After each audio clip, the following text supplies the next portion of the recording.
ternyata baru kena tipu guys. Wah gila, gue baru dapat notifikasi, gue barusan ditelepon nih, gue lagi foto-foto, lagi gini-gini riwa gitu-gitu, gue ditelepon. Sebenarnya gue udah curiga, nomor teleponnya tuh kok +1 6 berapa lah gitu-gitu. Artinya kan sebenarnya itu WhatsApp ya gitu guys. Jadi gue ditelepon terus dibilang orangnya tuh dari Telkomsel Point. Gue tahu Telkomsel Point gue tuh lumayan banyak dan emang jarang gue pakai pointsnya gitu. Nah terus udah dong, gue diarahin mau, ya udah dia bilang 3 bulan gratis biaya telepon. Wah oke juga nih. Gue dong langsung oke boleh.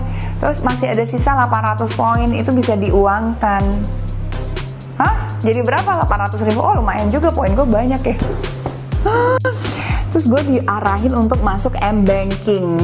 Gue arahin dimasuk M-Banking. Terus udah, gue langsung diarahin.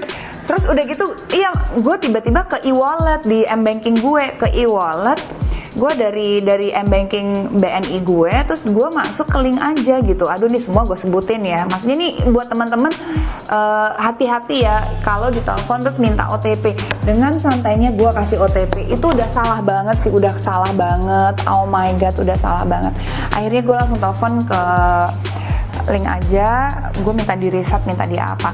Pokoknya guys, kalau ada yang penipuan bilang mau ngasih kita duit, mau ngasih apa, terus suruh masuk ke link aja atau atau apalah kayak misalkan GoPay, ShopeePay, atau yang semuanya e-wallet lah, electronic wallet lah, apapun mereknya e-wallet itu kan bisa ngelink ke handphone kalian kan. Jadi kalau misalkan M-Banking kalian sambil nelfon, terus iya nih kita kirimin bla bla bla bla bla, OTP-nya berapa?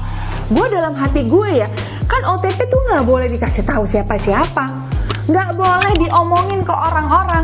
Dengan santainya iya ini OTP-nya gitu.